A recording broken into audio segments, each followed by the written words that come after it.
Yeah, okay, here we go. Ladies and gentlemen, Palantir has secured 3 new contracts at 100 million Dolores.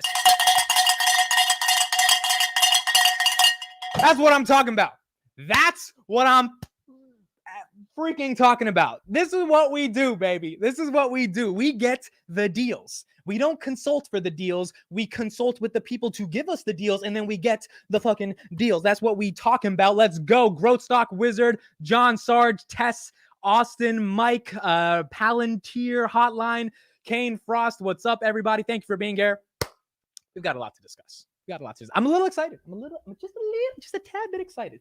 At the end of the day, these deals aren't the biggest thing in the world, but it does prove a couple points. One, it proves whatever fucking bear in whatever stupid fucking cave that thinks this is a consulting firm needs to go see a therapist in that cave or a doctor or get checked out or something. Or maybe while they're stuck in that cave, they should go study about the concept of ontology, because in fact, that very word is going to matter as we go through these contracts, and why these bears that compare Palantir to these other consulting firms wouldn't do that if they understood the concept of ontology. I'll just say that. And maybe while they're pontificating about all their bearishness, pontificating means thinking about, it's a very good word I like to use, they should try to learn a little bit about ontology while they're stuck in that cave. Because a consulting firm is not getting $100 million, by the way, for 1 year. These 3 deals were for 1 year. They were not for 5 years, not for 10 years. This is $100 million top line revenue for 1 year, and it came to Palantir. Bear Cave is eating humble pie. That is correct. Cost wine out. Yo-Yo Amit. What's up? More cowbell. What up, all? Palantir Research. Thank you for being here. All right, let me tweet this out that I'm live, and then we're going to Joe, I just saw it. Yo, you know what I really want to? You know that song Bad Boys by Diddy? We Ain't Going Nowhere. Oh my God, I wanted to play that song to start the intro. But the problem is YouTube's fucking monetization, bro. Joel just tweeted me. I love it.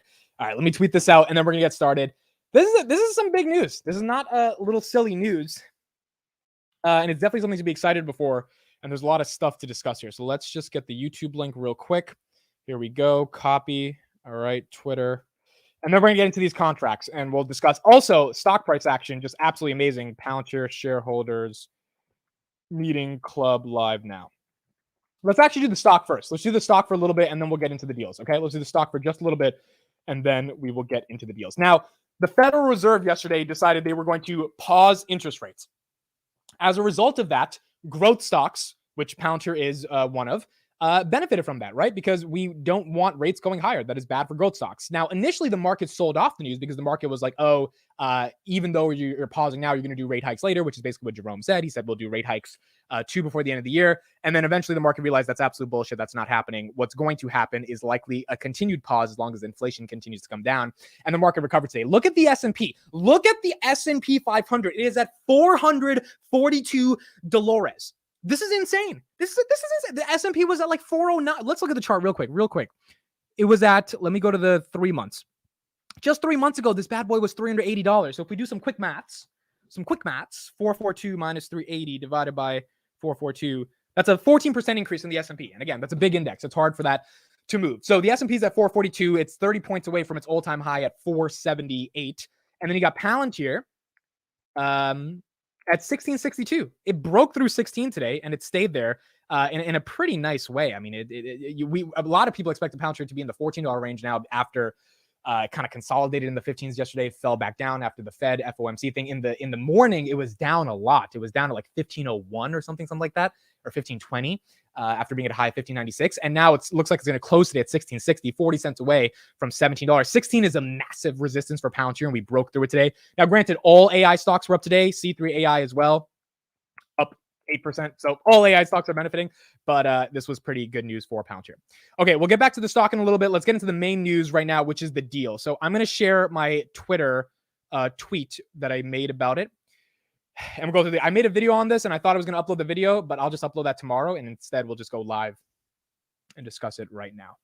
I'll get to the comments in just a little bit. Let's get through this news. Okay, so Palantir has been awarded 3 defense contracts totaling $100 million, $100,454,815. The Department of Defense announced a slew of contracts today going to various defense contractors, and Palantir won 3 in regards to the Aerospace Defense Command, Space Command, and the Headquarters Air Force. The June 15th, I don't know what it was about today, but the DoD released a crap ton of contracts. Like, I don't know why. but a lot of contracts came out. And Palantir ended up winning 3 of them. The first one, as you can see, Palantir, $19.2 million for the North American Aerospace Defense Command. Then we've got $32 million for the Space Command and Control. And then we've got $58 million for the Headquarters Air Force. Now, all of these have to do with data ingestion, taking siloed pieces of data, putting them into one data foundation, one common data foundation, which is basically an ontology, and being able to make better data analysis and decision making. So all of this is kind of like the core stuff of what Foundry offers. I don't know if AIP is included in any of these things. I mean, maybe, I'm assuming to some extent, even though I don't know if any of these really have to use large language models or they're built on top of any AI infrastructure. Seems more kind of typical Foundry, but it definitely is, you know, good that they got these contracts. And if they can upsell them on any of that other stuff, that's going to be important. Now, here's the big thing I want to talk about. All right. And then we'll get into the comments. When I debated a Palantir bear that you all saw live, his argument, and so when I brought up IL6, right, I was like, all right, so how do you explain Palantir IL6? And I acknowledge I probably should have let him talk more, shouldn't have cut him off as much. That was my mistake. I get it. But at the core of the debate, right, like at the end, after I listened back to it, I was like, did he have an argument? Because if he had an argument, I'm like, all right, maybe I lost that point. I listened to it like 4 or 5 times where I do not think my man's made an argument. I really, even when the times when I let him talk for like 6 minutes, the reason it was hard to let him talk for 6 minutes because he was saying nothing. Like he was literally just spouting. I was just like, what are you saying? Like, we got to get to the point of this. So his argument was consulting firms win defense contracts all the time. Look at Booz Allen Hamilton. I was like, okay, Booz Allen Hamilton. So let's take a look at them. Today, the DoD awarded $100 million to Palantir for 3 defense contracts and one to none other than BAH, right? Booz Allen Hamilton. Booz Allen Hamilton won a contract for $20 million to do, and I quote, program management, technology security support, food services support, and facilities management support in Pakistan. That is what they won the contract for. I don't know about you, but if you've read anything about what Palantir does, or in general, what like technology companies do, right? This type of shit they sell to either the government or to enterprises, it's not program management. Technology security support is support. It's not like implementing an entire data analytics platform. Like this is the shit Booz Allen Hamilton is getting $20 million to do.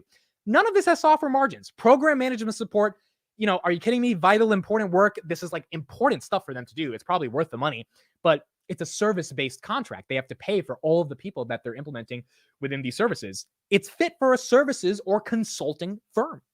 Palantir's 3 contracts are rooted in providing for automatic data ingestion with data across the Department of the Air Force that continuously puts personnel, equipment, planning, health, and other readiness data sources into the common data foundation. That is called an ontology, essentially. The readiness information is a critical component of the Headquarters Air Force wide decision-making and data analysis. So Palantir software with software margins is not just providing a program management support, and we can tell they're not winning 20 million, they're winning 100 million. It's establishing an entire data analytics platform for different government subsidiaries or agencies to take siloed data, attach them to a common data foundation, like ontology. This is why I pressed them on this question. Some people are like, oh, I mean, you spent too much time on the semantics. No, do you think Palantir is getting paid $58 million to do project management services? No, they're getting paid to take siloed data, put it into a common data foundation, which is essentially a single source of truth and ontology, so that the decision maker can make better decisions, so that things can become more efficient, effective, etc., and then make their decisions at scale. That's why the word ontology matters. It's not just like it's a fun word. I mean, it's a really cool word. I like the word a lot. It's a philosophical word in its nature, but it's an important word, like to understand why it's a technology company. One of them is a consulting firm that will win defense contracts. The other will become America's first software prime. And that's what we're dealing with. That's why Palantir got those deals. That's it. That's why we got those deals, man. That is why this is happening right now. And that's why today is really important in terms of the deals that we got. All right, let me get into the comments and then we'll talk about some more stuff. They just need to beat and raise guidance by like 25%. Josh, I just saw your comment. Where's your comment? They just need to raise guidance by 25%. Yes, I agree. I don't know where your comment went, but yes, you said they need to raise guidance by 25%. I agree. They raise guidance by 25%. This shit is over, bro. This guidance, this BS 18% guiding goes a little bit up to 25, 7% more. If you give us 7% more in this AI market, and guys, I'm doing a lot of the content that's going to be coming over the next month on AI that I'm researching. You see, I got this fucking pen in my hand. I'm fucking researching. Where's my notebook? My notebook's over there, writing notes and shit. This is a real opportunity. Microsoft Satya Nadella gave an interview today with Wired magazine, and he basically said he's betting the company on AI. This is one of the most valuable enterprises in the entire world, saying I am betting our future on AI. He thinks they're going to do another 10 billion in revenue because of AI. And Microsoft was up, I think, like 8% today. Or it was up 8 points. It's nearing $350. Why does that matter? Because Microsoft is really starting to legitimize that this market is a real big market. There's going to be some winners here. The best of the best are going to win. Microsoft's obviously going to get a big chunk of it, but there's a big market. There's a big opportunity for a lot of companies to benefit, and Palantir is one of those companies because AI is not a joke. 30% year-over-year growth is almost a given at this point. I hope so. Okay, like I don't want to say they're going to get 30%. I really hope so. I don't know if it's going to happen this year, but with Karp talking about the way that demand is going, the inbound they're getting, the price upgrades, like Bank of America is not doing a price upgrade for 18% year-over-year growth. But we're all clear on that, right? Bank of America is not doing a price upgrade from 13 to 18, close to a $40 billion market cap, because they're like, oh, they're going to be stuck at. No, they realize that growth is going to happen because the AI infrastructure Palantir is able to build, at least in the report that I read from them, is the most secure in the world. They actually care about data privacy, and that's a regulatory framework that every enterprise and government needs to care about. And so if they think there's going to be more demand, there's going to be more growth, which is why they raised the price target. And that's why it makes sense. Palantir's next earning is August 14, 2023. I don't think that's official yet by the company. They would have put out a press release. So Google might be saying that, but if it's probably not official, but it's likely going to be in August because that's what they did last time for August as well. Prakash Damandorend, $5. Thank you for the value we're bringing to our community, Mitt. Thank you, Prakash, for the $5. It means the world to me. Super chats are super humbling to receive money from anyone who finds value in the content. So thank you so much. Thank you for being here. And this is super cool. This is the fun part of covering Palantir. Like this is the juicy part of getting to cover this company. Because we see 30% this year will be insane. Yeah, I mean, like, look, I think if Karp's not BSing about this demand stuff, we have a chance. Do I want to say it's probable? No, because I know how hard it is. But if we get there, then we get there. Palantir going to have strong earnings while the others lag generally. Yeah, it's going to be interesting. Look, with job growth declining, with the jobs report that we saw, so one of the bearish takes on inflation coming down from 4.9 to 4% yesterday was that people aren't spending as much money. And so like that's a good thing because we need inflation to come down. But on the flip side of that, especially when you got student loans coming back and people having to shell out $300-400 a month, which is going to also decrease their discretionary income to be able to spend on the economy, you've now got less money going into the economy, which means less companies have money to advertise, less products being sold, which should affect earnings, right? On a macro level, earnings should go down a little bit more for some of at least the bigger players. If Facebook, Microsoft, Apple, etc., put up numbers in Q2 and they defy the Q2 earnings slump that most of the market is expecting, or if they slightly miss on earnings and the market doesn't kill them and their stocks like they did back in 2022, then we might have a soft landing, especially because inflation, I was hearing today, is expected to go to 3.2% in July, which is going to be a nice, 8 basis points decline. So even though inflation is going down, it might not be going down because people aren't spending. And if people aren't spending, that might lead to less earnings growth. So Palantir being able to get some of these deals in the enterprise commercial space and in the government space is really important, because they can't have their earnings decline as much as other people. Call options after Q3 earnings, I think they sandbagged their numbers, and also with AI hype should push the stock higher.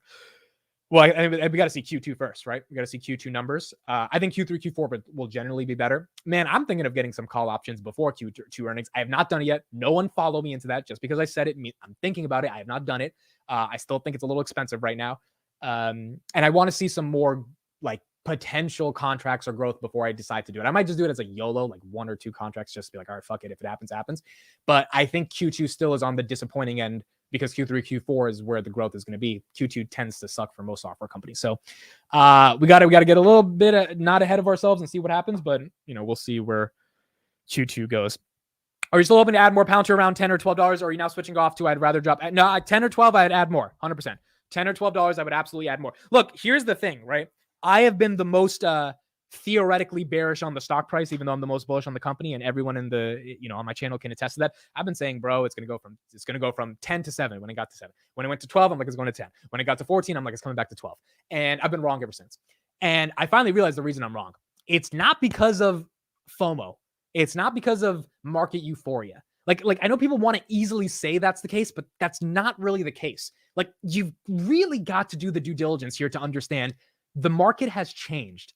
In regards to artificial intelligence, this shit is not a fucking joke. It's just not a joke. There's going to be a lot of money made, trillions of dollars. Every study I'm seeing says this is a 2.3 trillion, 2.5 trillion, $1.8 trillion market by 2033. Well, if that many trillions of values are going to be created, Then you just connect the dots of like, okay, what company can actually protect the data? What company can implement it? What company's been doing this for 20 years? What company has a visionary CEO? What company blah, blah, blah, blah, blah, blah, blah. What company's about to be in the S&P 500? And then you start putting the dots, you're like, why does Palantir have to go back to $10 after it was stuck at $7 for a year? Like, why does that have to happen? Outside of some catastrophic recession, which if that happens, then all bets are off the table. But if that doesn't happen, bro, I don't know if we're going back to that level. I don't know. It's because you are an amateur. That's also, look, that can also be an answer. Maybe I am an amateur, but look, and if that's the case and the stock drops, then that's fine. But again, at least for me, I'm more in the Dan Ives camp of, he says this is a 1995 moment, not a 1999 moment. And by the way, I have no dog in this race. People may think, oh, my dog in this race is I want the stock price to go up. Yeah, everyone wants like their stock to go up, but I don't want to be out here spewing euphoria when it's like obviously gonna come crashing down. And this is why I've said the stock should be at 7, like a week after it ran up, up after up, 10%, 20%, 30% by the time it was $12. And then I actually questioned myself and I was like, maybe I'm getting it wrong, at least in terms of what the market's doing. And so I did some due diligence and I'm like, this is not a joke. Nvidia, Microsoft, this is not a joke with what's going on with AI. And, time will tell who's correct. But if it's not a joke, then it's going to be hard to imagine that it goes back down that much. But we'll see. We will see what happens. That's what makes a market. We will see what happens. Let me see some other comments. Palantir should hit $50 once they hit the S&P 500. It's not crazy to imagine they do that. It's really not crazy. Now, granted, I think that would happen maybe end of 2024. If it happens, $50 is still a lot. That's close to what, $100 billion? That's more than $100 billion market cap. So that's a big market cap. And again, at some level, they've got to do more than $2 billion in revenue to get there, right? So I'm not saying that's going to happen, but if the growth, if the growth goes where we want it to go, and S&P 500, and you've got all these other catalysts on top of each other, then it could happen. But we have to see if it does happen. Again, I'm not betting on it. I'm happy if we consolidate at 15. But if we consolidate at 11, I'll be fucking happy. I honestly will be the happy. From 7 to 11 is up 40% in a month, in 2 months. By then, I'll be very happy. It's okay. Especially because people will be able to get some more shares that they want, but I'll be happy because it'll be normalized around that. And then we can keep going back up.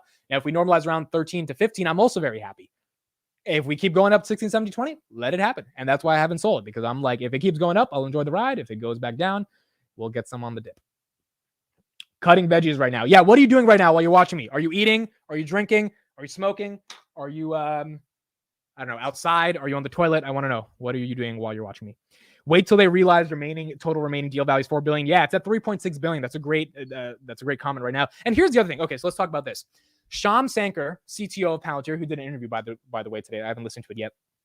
And Alice Karp have said they want to become the world's first software prime. What does that mean? Well, essentially what that means is the $800 billion is spent on defense. Karp wants 3 to 4% of that to go to software, which it's not right now. It's going to tanks and fucking guns and helicopters and all that shit. So Lockheed Martin, Raytheon Technologies, those are the kind of core winners of that game, right? So if that's happening, and 2% of that 800 billion goes to software, and then Palantir gets 30 to 40 of that 2%, because there's not that many other software companies to give the money to. There's some, but they got $100 million in one day. I don't see any other software companies in the defense space getting $100 million in one day. If that's the case, that's a lot of fucking billions of dollars of revenue going to Palantir in the government sector, just the government sector. And that's a really big deal for Palantir. So can we become the world's first software prime? I think so, especially if the government starts recognizing that the competitive edge they want to have against China and Russia, which is what Karp has been speaking about, is contingent upon implementing artificial intelligence and large language models at scale. Then you have to do that in a way that protects privacy and data regulations, etc. That's Palantir for you. And I'm doing a video on this, I think tomorrow or next week. Rishi Sunak, the PM of the United Kingdom, basically is saying, I want to make the United Kingdom a hub for talent in AI. And they are working on drafting very unique regulations around AI, because as soon as you can regulate it, companies can start working. Andreessen Horowitz, one of the leading world's venture capital firms, has opened an office in the United Kingdom just yesterday. This is their first international expansion ever. These guys get billions of dollars to invest in startups that are doing stuff. And obviously they're going to be investing in a ton of AI. Why is that important? Because that means if the UK is embracing AI, the US better get their shit together and embrace AI, because you don't want, you need to be a top dog, and you can't let a smaller country just start getting all that value outside of you. And obviously that's going to help the NHS deal with Palantir. So there's just so many catalysts in the context of artificial intelligence for defense that are going to help Palantir. Ask the Russians might be one of my favorite Alex Karp quotes. I love it. Okay, so when I said, what are you guys doing while you're listening to this? Wow, I might be saying that wrong. I'm sorry. He's just falling asleep. Are you not entertained? Samosa plus chai. I love it. That's great. Making shrimp scampi right now. That's amazing. I love shrimp scampi, especially Alfredo. That's the best. How certain is it they will enter the S&P 500? They just need to be profitable for the rest of the year. And then all the other requirements that are kind of like technical, boring stuff, they have covered. So gap profitability the rest of the year, and we are in the S&P, and it's happening. What else do we got? World's first software prime, music to my ears. Yeah, that's what it's going to be. It's going to be music to my ears. Ask the Russians indeed. Smoking a cigar. I love it. So we didn't do Finance Junkies last night, and I'm sorry for not doing Finance Junkies. I'm going to talk about this at the beginning of the show. For tonight, we're going to be live 10 p.m., and we're going to break down everything going on with the Fed. I felt really bad, bro. Like, we couldn't do it because Vitaly and Chris couldn't do it. So then we were like, all right, we're just not going to do it today because, we had two people that are out. And the amount of messages I got saying, how could you dare not do an episode? It made me feel genuinely bad, bro. Like I legitimately felt sick to my stomach because, we said we would do every day of the week and then you just don't do it. And then people are upset. And it's like, so I really don't want to ever miss a day again. So we're going to make sure to not miss a day. And if we do have some people that miss, we're just going to have some people fill in. I think that's what I realized yesterday, that there's a bunch of people willing to fill in. So it's going to be fun. And we'll be talking about that. And we might talk about Palantir as well on the show. As you can see, Palantir now at $16.65 in the after hours market. Again, price action was really interesting today. If we just go on the 1 day, we got as high up to $16.79. This was by 12 p.m. So it was after the market open. During the market open, we were hovering around the $16 range, $16.79. Then it went all the way back down to $16.40. Then it climbed right back up to $16.65. And now we're still kind of there in that range that it's jumped up and down. It's up a lot over the past year. It is definitely up a lot of money. In a helicopter above the Hudson River. Wow, that's crazy. That's amazing. In a helicopter above the Hudson River. That's awesome. I went in one of those helicopters. You need an alternative host in case of emergency. Yeah, that's what I realized yesterday. I realized there's a bunch of people that were willing to step in, and I just didn't know that. And if I had thought of that, I would have been like, oh, no problem. You can't make it. We'll just get these guys. But that didn't. And when you're building something new, you kind of run into that stuff for the first time. So definitely we'll make sure we have alternative hosts always available. Amit, can you talk about space tonight on the show? We talked about them a while ago. I can try to remember to bring it up. Carlos invested in them a while ago and got a little burned on that one. So we definitely did talk about them before. We might talk about Palantir as well. Bro, if you guys watch the show, if I say the word Palantir, everyone's eyes start rolling. They're just like, oh boy, here we go. We got to listen to this motherfucker speak about Palantir. And I'm just like, every day, I don't say nothing. I'm like, yeah, you guys can keep talking. Like, by the way, Palantir's up 150% if we want to talk about it. We don't want to talk about it. We don't have to talk about it. But Palantir, it is what it is. I try not to bring it up too much. Kelly, hi. Thank you, Kelly, for being here. Thank you for being in the chat. Imagine getting up at 3 a.m. and finding out. I'm sorry, Ramu. Bro, I felt so fucking bad yesterday. You guys don't understand. I felt like shit at night. I was just like, because so many messages were like, how could you take a day off? And, it's not like, oh my God, I'm so mentally tired. I need a day off. Oh, and my mental health. No, fuck that bullshit. I can work. I don't need some fucking time. I don't need some emotional well-being. I don't need to become one with myself and take a break from social media. Fuck that. I want to work. The problem was the co-host couldn't make it. That's the only reason we didn't do this shit. And so the simple solution is just get some alternative guests and keep the show fucking going. We can't stop the show. So that was a lesson I learned yesterday because I really felt bad, bro. And I love performing. I love doing this shit. It's fun to me. So as you can see, Palantir's up 159%. Year to date, the past week up 8%, past month up 75%. Max, it is up 80% from DPO. And on the 5-year chart, it is also up 80% since it's been 5 years since they've been public. So we hit, the chart says we hit a high of 35.18. I don't think that's true. We hit $40 at one point. If I remember correctly, we hit 45. If the OGs remember in 2021, I don't know why the chart says 35. Maybe it was 45 for a second, but I've seen 45 as our high. So if we're at 16, we are 50% from our all-time high, according to this chart. But if it's 45, then we're about 30% away from the all-time high. Are you break even yet, Amit? Not only am I break even, I'm in the motherfucking black. You know what I'm talking about? Profits, baby. I am up money. I wish my average wasn't 15, but I am up money on Palantir. And so I'm up some money. Now, granted, I'm up a lot more money on some other options, bro, because When shit was bad in May, your boy loaded up a lot of money on some other option strategies on some undervalued regional banks. I mean, you guys know them, SoFi and TF. SoFi is not a regional, but SoFi and TFC. And I'm up a decent chunk of cash on those. So they're not, they're up way bigger than Palantir, but Palantir is one of those that I'm not selling for a while. Those options, we'll sell when we sell them. And so we'll keep going from there. But it's not bad. My average is up to 12 since I bought at 15. 12 is still not a bad average, man. Compared to some of our averages, it's not a bad average. Make Kelly an alternative host. I asked Kelly. She rejected. She said she doesn't like to talk to me. So she completely said no. But they don't care about talking about Enphase and Tesla every episode. Well, Vitaly and Carlos are up on Enphase and Tesla. They're not up on Palantir. That's the difference. I told Vitaly, we were doing a show together. If you guys remember the Daily Cowbell before we went to find these junkies, we were doing a show together in January. Palantir was just getting to like $8. I was like, Vitaly, buy the stock. I was looking him dead in the face. I was like, Vitaly, hey, look, Vitaly, if you're in the chat, you can attest to this. Sometimes you be sneaking in the chat. I was like, Vitaly, buy some Palantir. For those that don't know, he bought it at 25, bought 1,000 shares, 25,000. He sold at $12.05. So he took a 50% loss. I'm like, Vitaly, things have changed. It's not a hype cycle anymore. Buy some fucking Palantir. Just buy the stock. You know that Michael Jordan commercial where he's, hold on, I'm gonna pull that shit up. YouTube better not demonetize this shit. MJ, Michael. Damn, they thought Michael Jackson. Michael Jordan. Stop it. Just stop it. Oh, you get some help. Okay, we're going to... I swear if YouTube demonetizes this because I got to show it. If YouTube demonetizes this, I'm going to be upset. Here we go. This is basically how I was telling Vitaly to buy Palantir. This is what I was telling him. Stop it. Get some help. Stop it. Get some help. I was like, Vitaly, buy some Palantir. Vitaly, buy some Palantir. He disagreed. He said, no, company doesn't make sense. I don't get the tech, blah, blah, blah, blah, blah. I'm like, I get the tech. I've done 1,000 videos on them. I get it. Trust me. Buy the fucking stock. He said no. And he would be up 150% year to date if he did so. Actually, no, he bought it at 6. He would be up more. No, yeah, around 150, 160%. He would be up. He didn't do it.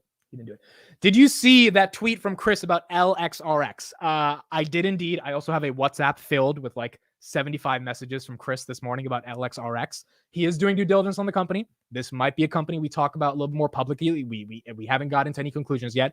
He is excited about the company. I am looking into them. I actually went to the dentist today, so I didn't get a chance to read his DD.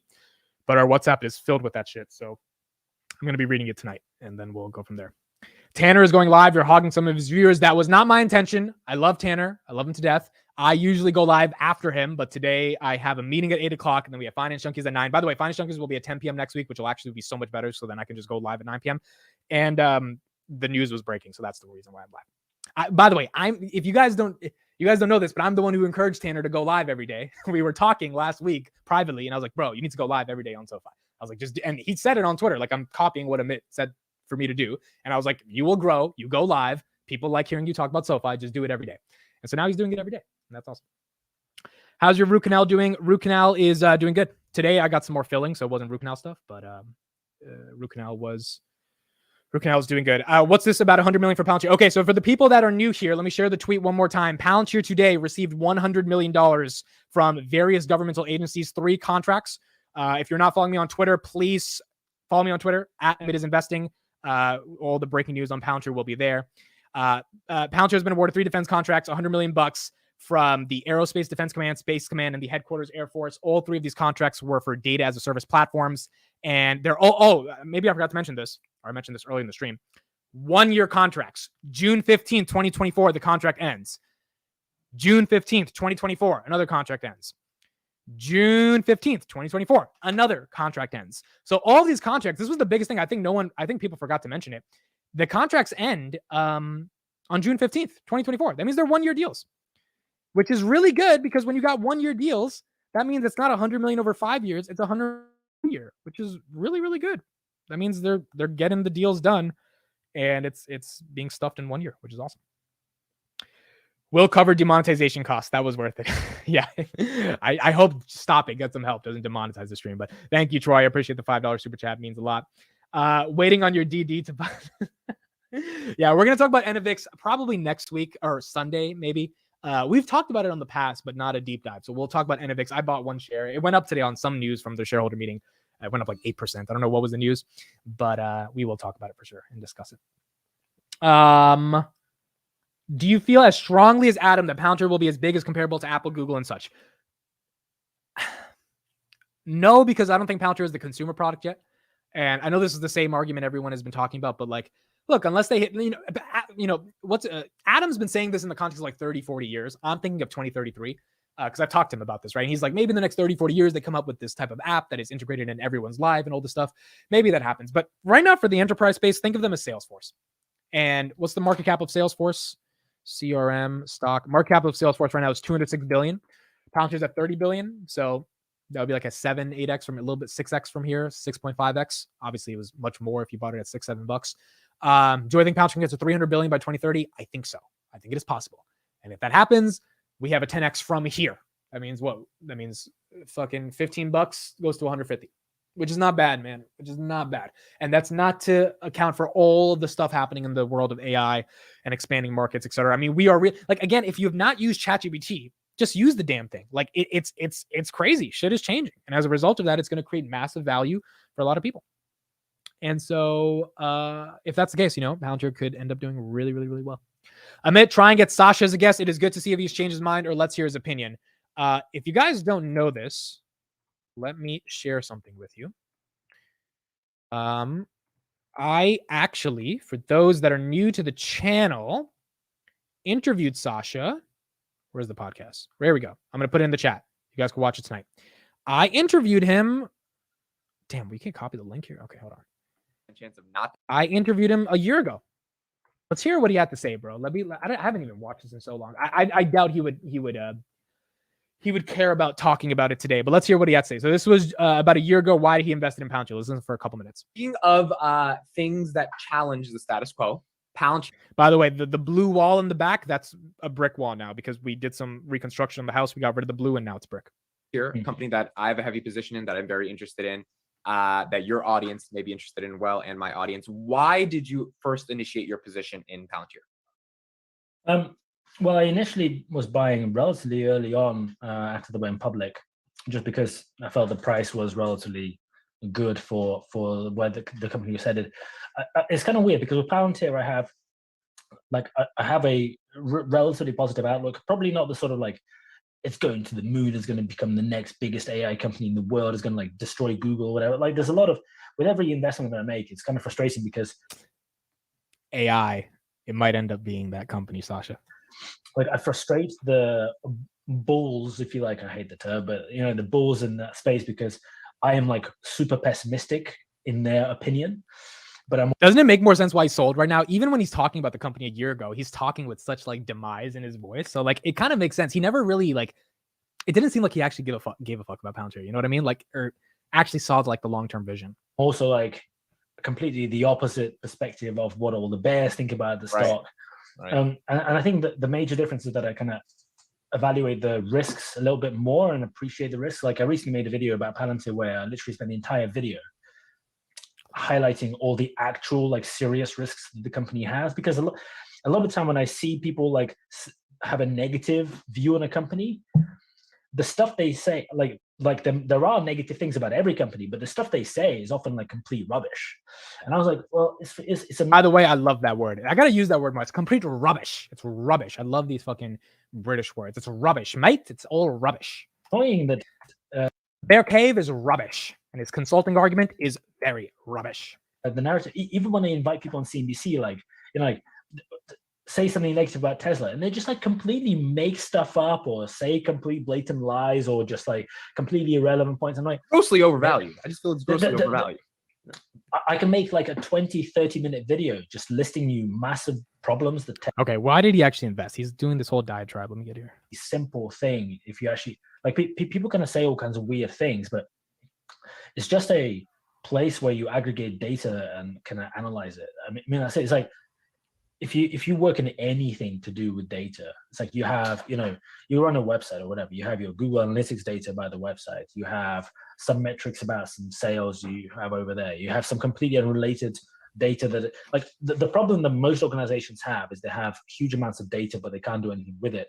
And all Palantir is doing is basically building a very sophisticated piece of software that makes it incredibly quick and simple and relatively seamless to merge all these pieces of data together and then allow anybody a sort of a pretty much GUI way of like clicking, point and click with a mouse, of being able to analyze it and do stuff with it. So okay, so he understood it. He just didn't believe in it, I guess. Like, because bro, like the other thing about the company when he sold, right? Like when he sold, his argument wasn't wrong about selling. Okay, it was just like it was this classic type of like my stock fell, I'm gonna rage sell, and it was just like unless he put it in a better spot where like look, let's say you invested in Meta at 88 and you sold Palantir at 9 or whatever he sold it at.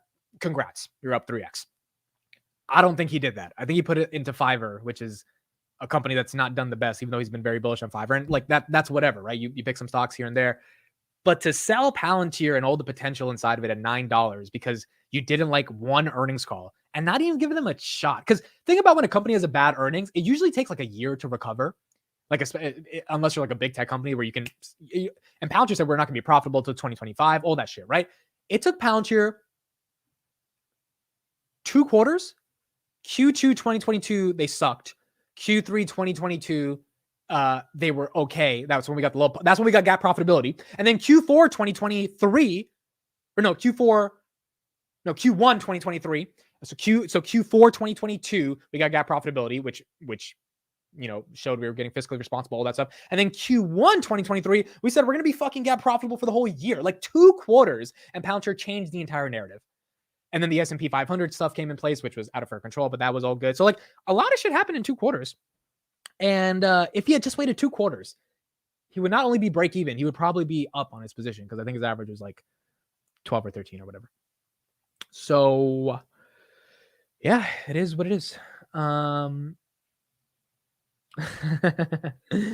So some of you guys were saying my beard, bring back the beard. And I said, I get girls with or without the beard. And Kelly says, you didn't really have me until post beard. That's a lie, bro. That is absolutely. If you guys see our text messages before while I had the beard, that's a fucking lie. But I'm not gonna expose anything. So what was the show Amit used to moderate where the girl replaced him? Oh, Money Talks. Yeah, I got fucking booted off that show. That was a fun show though. That was a fun show.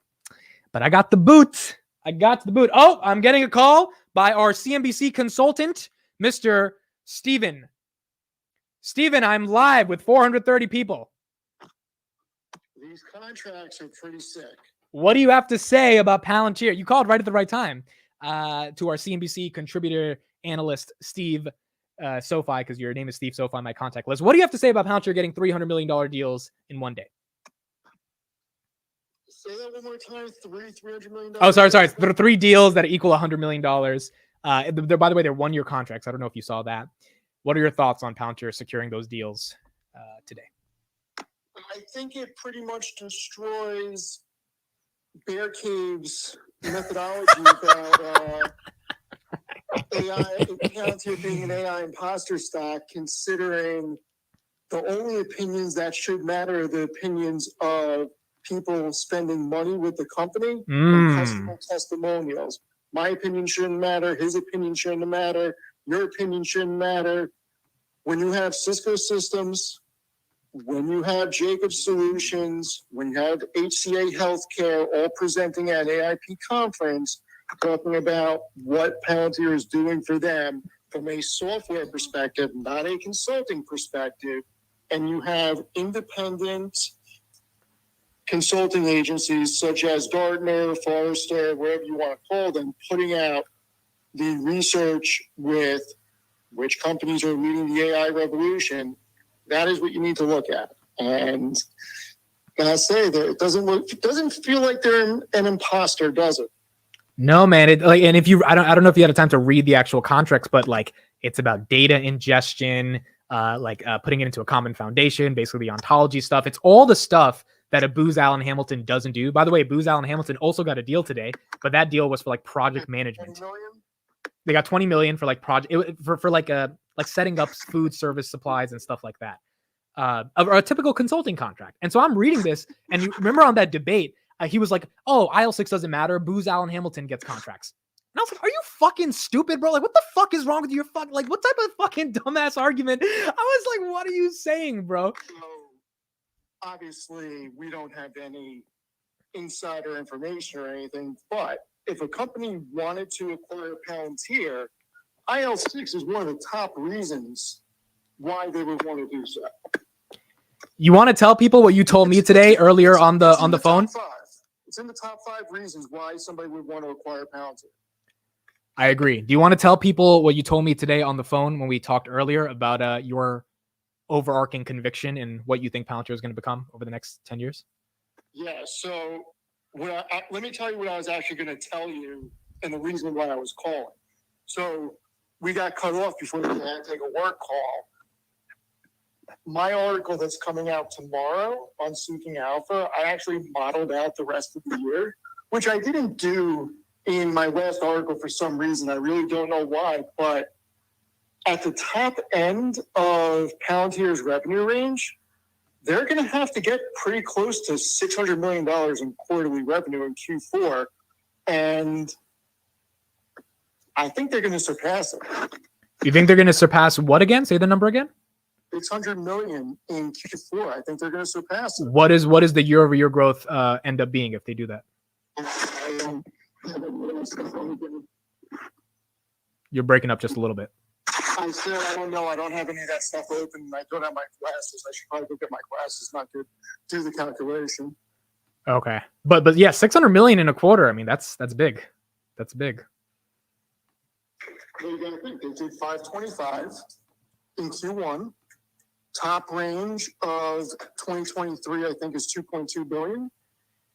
For them to do that, they need to go to 545, 570, and 595, I believe, to get to that 2.2. So Palantir keeps beating estimates. They're going to have to break 600 million in quarterly revenue. Yeah, that is true. That is true. And so what is your conviction then? What is your argument that you were telling me about? So what Steve's about to say is going to be very interesting to a lot of you guys. Yeah, I mean, one of the predictions that I made in the article is it's going to 20 this year at some point. You think it's 20 this year? Pretty easily. Okay. I don't want to say 25 or 30 because that would be a huge 200 to 250% increase from the lows in a year.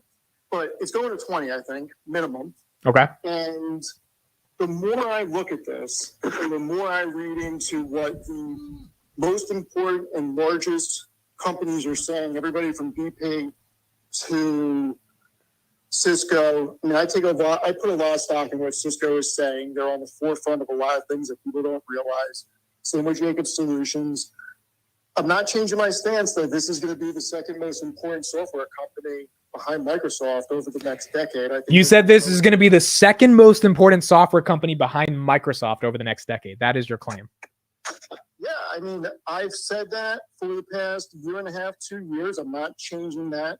I think the only way that, because I don't consider AWS software. That's cloud computing mainframe. Yeah. That's not software. When Correct. I'm talking software, I'm talking iOS, Windows, Office, any platforms. SAP, platforms. Yeah. So nobody's overtaking Microsoft because of Windows and Microsoft Office. But for number 2, I think more and more companies are going to continue to adopt products from Palantir. Yeah. And if they start getting more and more healthcare systems on Foundry, they're going to become the standard. And I think this is a Salesforce type company. And I don't think it's crazy to think shares are going to 1 to 150 over the next 5 to 7 years. If they continue on this path, you look at what Salesforce has done. That's a 10x over 5 years. That's what you're saying. 10x over 5 years. 5 to 7 years. 5 to 7. 5 to 7. Yeah. So 2030. Yeah. Their free cash flow margins 39%. They have a very high margin, and they can. This is what people keep forgetting. They continue to sign more clients and sign more contracts quarter over quarter. They're not stopping. And the difference with Palantir and other companies, when Palantir has conferences, just like Harp said, their customers, not their sales team, their customers are showing demonstrations of how they're using the software. Think about how powerful that is. can you speak a little bit? Hold on, give me 1 second. I need to get a stand for this phone so that I could actually. Do I have something in this room? Do I have something? Do I have a box or something? Do I have any box? No, I have no box. Okay, so how do we do this? Because I wanted to show some stuff on my computer while you're talking. All right, we'll just go with it. So, can you speak a little bit to the government side of this business and why these types of contracts? You know, we keep hearing people say, "Oh, this is like sticky revenue." Can you speak to like why this is good, even if Q2 sucks? Why this type of revenue from the government and their unlimited budget is good to have for Palantir? Government agencies are not that much different than private sector companies. No matter if you're in the government side or you're in private enterprise, when you implement a platform and you put your business on that platform, nobody in their right mind wants to go through another implementation unless they were absolutely forced to. I've been through a number of large-scale implementations for software for large companies. And when you start talking about companies that have thousands of employees and you start implementing new software to streamline processes, and you move over all the data, especially when you're talking back office services with payroll and HR and finance, it becomes a nightmare. Implementations can be very long. Some companies don't backfill positions. And the underlying reality is that the people that are doing the implementation, consultants can only do so much.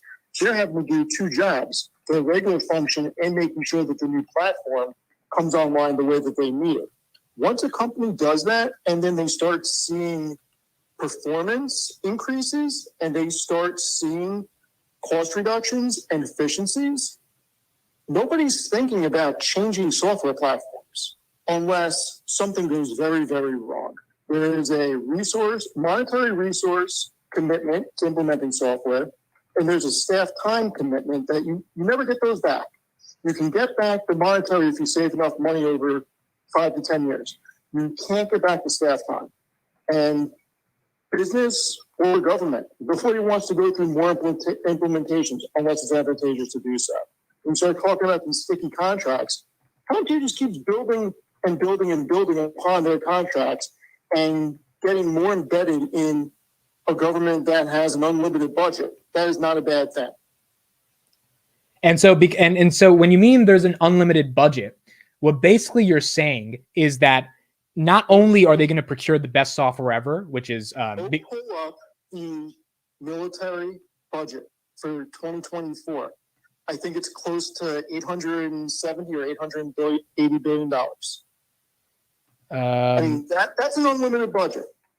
Military. Because at that point, what's another 10 or 20 billion? That's true. That is correct. Yeah, about 870 billion. Yeah. And you have to look at it like this. Wars are not going to be fought in the traditional sense going forward. It's going to be more software, more cyber attacks, more economic. We had a cyber attack today on the government, right? And we have to be in a position to be at the forefront of that. And Palantir is obviously at the forefront of a lot of these sectors. Okay. Makes a lot of sense. Makes a lot of sense. Could be wrong. I got really pissed off after Q2 last year. Oh, so did Sasha, and he sold. Well, I didn't sell. I said I was going to give them 1 year. I was really pissed off, and I didn't change my mind for a good 5 or 6 months on that. But CARP came around, and Palantir started doing a lot of things I liked. And look, stock-based compensation is now 23 or 26% of revenue. And it's gone down for the past 7 quarters, quarter over quarter. And Snowflakes has gone up, by the way. And let's not forget about Block. And Block. Let's throw that little one in there that pays $1 billion in stock-based comp. Yes. For anyone who's long Square, you got to remember that one. And loses money, but hey, their executives are doing a good job. What is the argument for Palantir? I got to be out in 6 minutes. Thank you, 422 people, for being here. What is the argument for Palantir going back to 7? Do you think that's a possibility? Also, like the stream, everybody, please. Thank you. It's a possibility because markets in the short term trade on a lot of emotion and a lot of sentiment and momentum. This market could lose steam. Think about it. People could take profits. We don't know. Don't have a crystal ball. But when you think about it, there could be a lot of people that came in at $7.50 or $8 and are up 80 to 100%. They could definitely take something off the table, and Palantir could go to 12, go to 11. I agree. I think that's possible. I think the 7 is kind of hard, but 12, 11, I think is very possible. I don't think it's going back to 7. I think the high single digits is a stretch. Yeah. I wouldn't be surprised if it goes to 11 or 12 because people take profits. But I'm optimistic because the market didn't absolutely spiral out of control after Powell's speech. I mean, it not only did it not spiral out of control, today it recovered and went higher. So it showed the market said F you to the speech. And yeah, and AI was still the raise. That's it. And think about, I said this to you in a conversation maybe last week or the week before. In the 90s, you had the internet. In the 2000s, you had the .com. In the mid single-digit 2000s, you had the start of cloud computing and smartphones. Now you're going to have AI. Yeah. We're going to have a long runway. This is at the very beginning stages. And that's why I think, look, I'm not worried about the day-to-day price. And if Palantir goes down, I'm buying. And this is a good comment I just got. National defense is recession-proof. I mean, that's true. Look at the defense budget year over year. It only goes up. We be spending on our military, man. That's what we do in the US of A. That's what. So, I told you before, I'm thinking about really highly considering cashback puts at lower prices, maybe a month or two out. I need to look at premiums and whatnot, but I'm not opposed to that idea. All right. This is awesome, Steve. Thank you so much. We'll talk later. Thanks for educating us on the deal. All right, later. Bye. Steve's awesome, man. His new article on Palantir will be out soon. He was texting me about it last night. He's working on it. So yeah, that's the deal. That's the news. $100 million. I'll have another video coming out tomorrow for those that want to catch another recap. 3 contracts, all in from the government, the DoD, and they're all defense contracts. And as a result of that, $100 million for 1 year. They all expired January 2024. And that is the big news for today. Palantir stock at now 1670 after hours. Not bad price action on the day. 1669, of course, 1669 as we're ending the stream.